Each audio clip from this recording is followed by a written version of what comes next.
before we like keep going, there's the part of the research. I mean, being a good public speaker is because half of it, not only is the robotics competition on this robot in programming. Another third of it comes from the research presentation, which is basically reaching out in your community and seeing what you can change. You'll be given a prompt, and then it's really open end. Yeah. It's based on the theme of the game, which is Power Puzzle this year.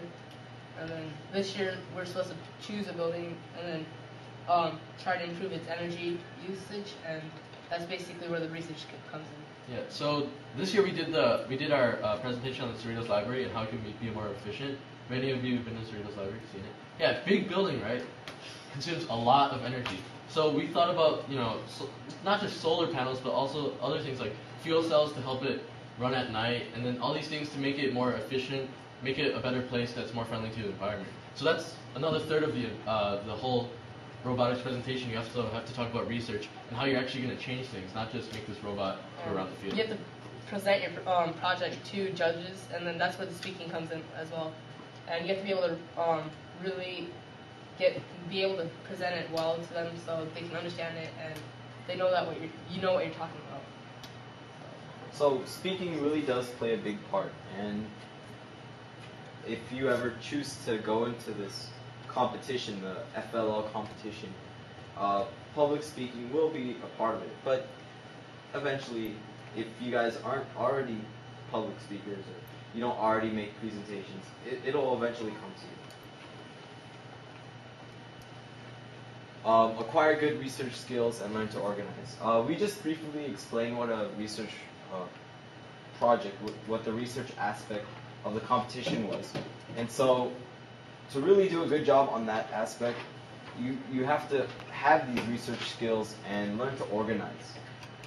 It's not enough just to be really good at the robot part of the competition, because that's 1/3 of the competition. The research is the other third. So you could do really well on the robot, do poorly on research, and you won't go anywhere.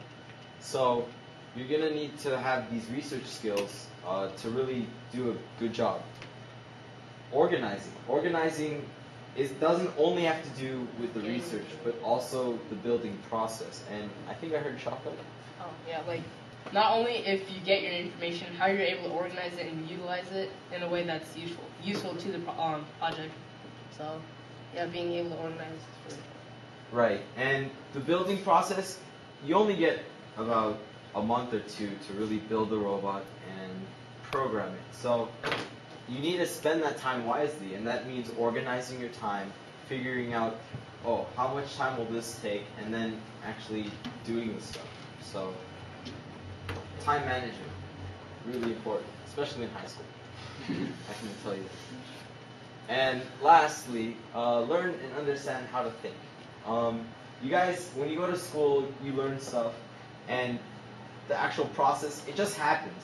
You don't know why or how it's happening, but you learn.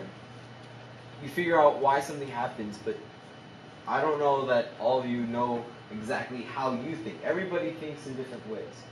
Visually, by touch, by hearing.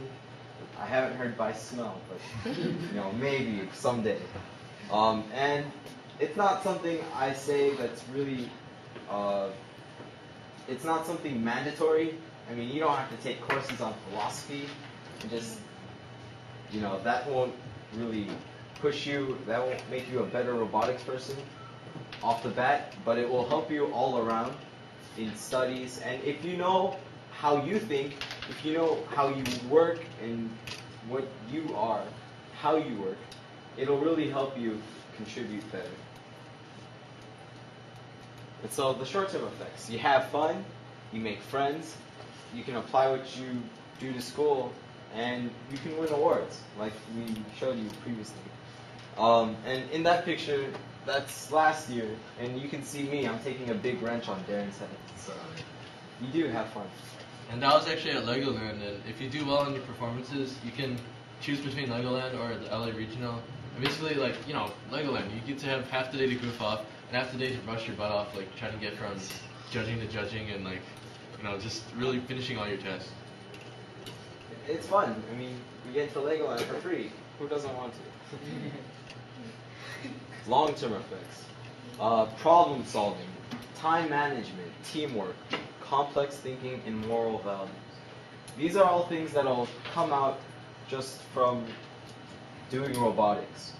Problem solving, I mean, if Just you look at this already, the first thing you're thinking is, how am I going to do that? That's problem solving. Time management is how you problem solve, what you do to make the problem solving happen. And teamwork plays a big part of that.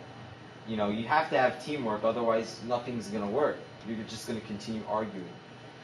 Yeah, and actually teamwork is a big part of it because you see 4 people here, but on the team there's actually 10 people up to 12 with alternates to fill in if someone's unavailable.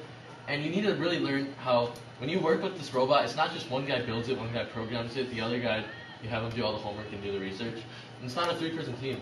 You have these 10 guys that all want to be a part of the team, all want to do something. You have to be able to know how to work with other people. Like you can't just change the robot without telling anybody or just build your own thing. You have to know how to work with the team and actually plan together, and then together you'll make something much better than anybody could do alone. So just teamwork is a big part of it. You need to know how to work together to actually accomplish something to this scale. And there's some more long-term effects that you might not be too enthusiastic about, but later on you really love them. You'll really love them. When you're in high school and you're filling out your college apps, it looks really good. For you guys, college is years away. For me, it's gonna look good on the college app, especially since if you do well and you go to internationals and you do all that stuff, it looks really good. You can get internships in engineering. I know one of my friends, he graduated last year. He was having trouble getting an internship, and he goes to a college where there's a lot of people that are majoring in engineering.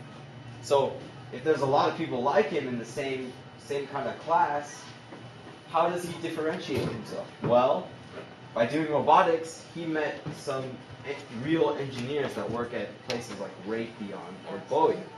And so by working with them, it really helps him get internships, which also look good.